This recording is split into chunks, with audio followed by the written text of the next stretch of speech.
ঈসা নবীর ব্যাপারে বলা হয়েছে ভাবে ওয়াজআলানি মুবারাকান আইনামা কুনতু ওয়া আওসানি বিসসালাতি ওয়াজ যাকাতি মা দুমতু হাইয়া।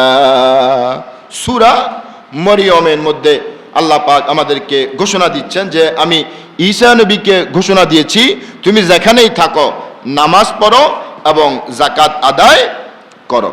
তো এভাবে এতটুকু শেষ করি। এভাবে অসংখ্য নবীর ব্যাপারে যাকাতের হুকুম, যাকাতের আলোচনা, যাকাতের আয়াত নাজিল করেছে কে? এখন যদি কেউ বলেন শুধু আমাদের জন্যই যাকাতের বিধান নাজিল হয়, এত কষ্ট করে সম্পদ জোগাইলাম, এত কষ্ট করে টাকা পয়সা ইনকাম করছি যাকাত দেওয়ার জন্য, এরকম যদি কেউ বলে তার ঈমান থাকবে না যাবে? আল্লাহ রাব্বুল আলামিন যাকাতের ব্যাপারে 3টি আয়াতে স্পষ্ট ভাষা আমাদেরকে বলছেন, ইয়া আইয়ুহাল্লাযীনা আমানু আনফিকু মিন তাইয়্যিবাতি মা কাসাবতুম ওয়া মিম্মা আখরাজনা লাকুম মিনাল আরদ। সূরা বাকারা। হে ঈমানদারগণ, হে বিশ্বাসীগণ, আমাদেরকে বলছে, কাকে বলছে? আমাদেরকে। আমরা কি ইহুদি খ্রিস্টান নাকি বিশ্বাসী? ঈমানদার। ঈমান যারা আনে এদেরকে আল্লাহ পাক ডাক দিচ্ছেন, হে ঈমানদারগণ, বিশ্বাসীগণ, আনফিকু মিন তাইয়্যিবাতি মা কাসাবতুম, তোমরা যা উপার্জন করো, কেউ চাকরি করো, কেউ ব্যবসা করো, কেউ দিনমজুর, তোমরা যা কামাই করো, ওয়া মিম্মা আখরাজনা লাকুম মিনাল আরদ, এবং আমি জমিন থেকে যা দেই। 2টি সিস্টেমে মানুষ উপার্জন করে। একটা হচ্ছে ব্যবসা করে, চাকরি করে, এগুলো হচ্ছে এক সিস্টেম। ঘর ভাড়া দিয়ে, জায়গার ব্যবসা করে, নানান রকম হকপথে যেগুলো ইনকাম করে।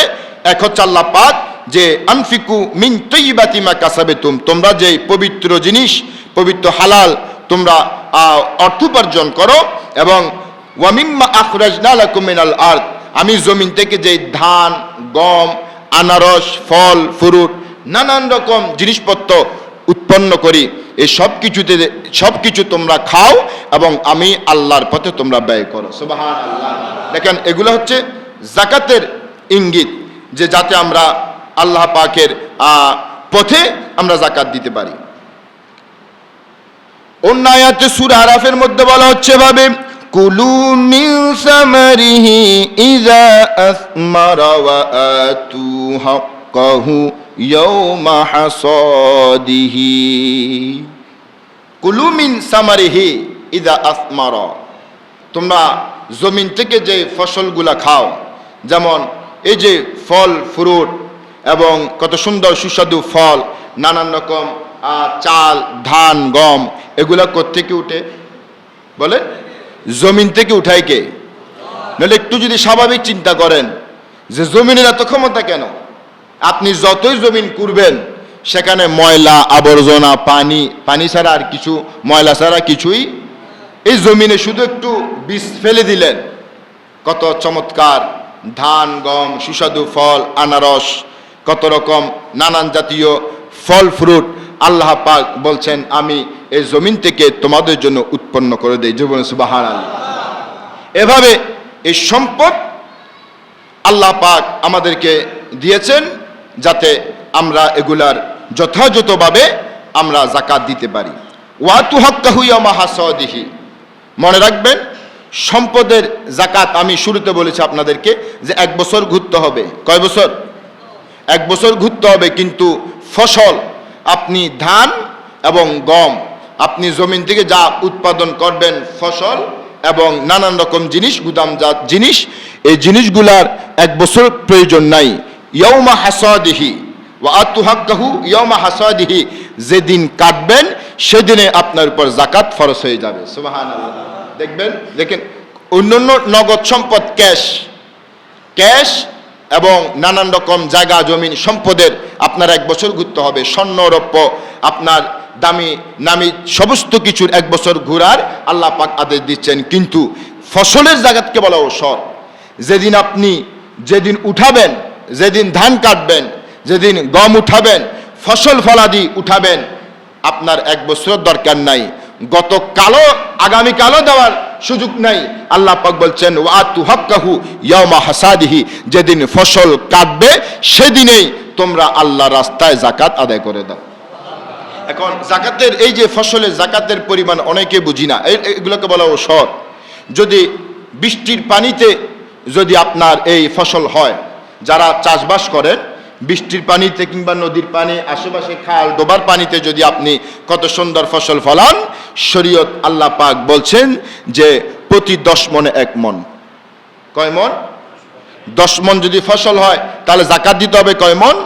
আর যদি ফসল ফলাদি আপনি চাষবাস করছেন, বৃষ্টির পানি নাই, নদীর খালের বিলের পানি নাই, নিজে একটা টিউবওয়েল গাচ্ছেন কিংবা কিনে পানি আনতেছেন, কিছুক্ষণ পর পর নাড়া দিচ্ছেন, নিড়ানি দিচ্ছেন, অসংখ্য ব্যয়বার আপনার খরচ হয়েছে।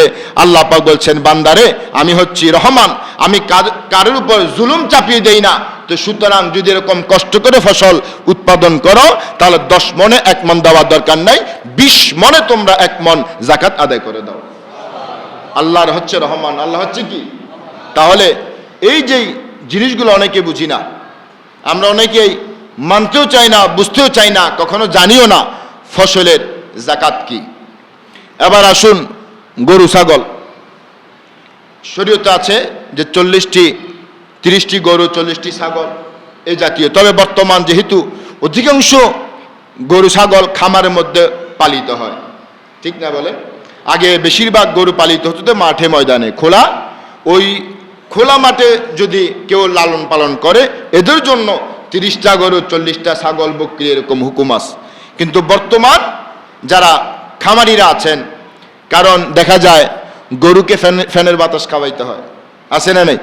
যে দারোয়ান যে গরুগুলাকে রক্ষণাবেক্ষণ করে, দেখবেন দেখা যাচ্ছে অনেক সময় তার উপরও ফ্যান নাই কিন্তু গরুর উপরে ফ্যান আছে না নাই? তো ফ্যানের এটা বিল উঠে না? ফ্যানের বিল আছে তাদের। তারপরে যে ঘাস, আগে তো ফ্রিতে ঘাস খাওয়াইতে, এখন ঘাস কিনলো একটা মানুষ যদি আপনি রাখেন কমপক্ষে 10, 15 কিংবা 20,000 টাকা একটা মানুষের পিছিয়ে খরচ আছে না নাই? ঘাস আনবে একটা মজুরি আছে না? তারপরে নানান রকম খাদ্য সামগ্রী কিনতে হবে। এই মুহূর্তে এসে এই জামানায় অধিকাংশ যেহেতু খামারি যারা গরু লালন পালন করে, ছাগল লালন পালন করে, এদের ব্যাপারে 30টি গরু 40টি ছাগলের হুকুম বর্তাবে না। এরা কি করবে? তার দুধ যেদিন তার সম্পদের যাকাতের হিসাব হবে 1 বছর পর, তার দুধ আজকে এই দুধ কয় টাকা বিক্রি হয়েছে, এই গরুগুলা কয় টাকার মূল্যের, এত টাকার মূল্যের গরু, ওই টাকা হিসাব করে সে যাকাতের টাকার সাথে অন্য টাকার সাথে কি করে দিবে? ইনক্লুড করে দিবে। আল্লাহ পাক আমাদেরকে এই বিষয়গুলা বুঝার তৌফিক দান করুক, আমিন। আল্লাহুম্মা সাল্লি আলা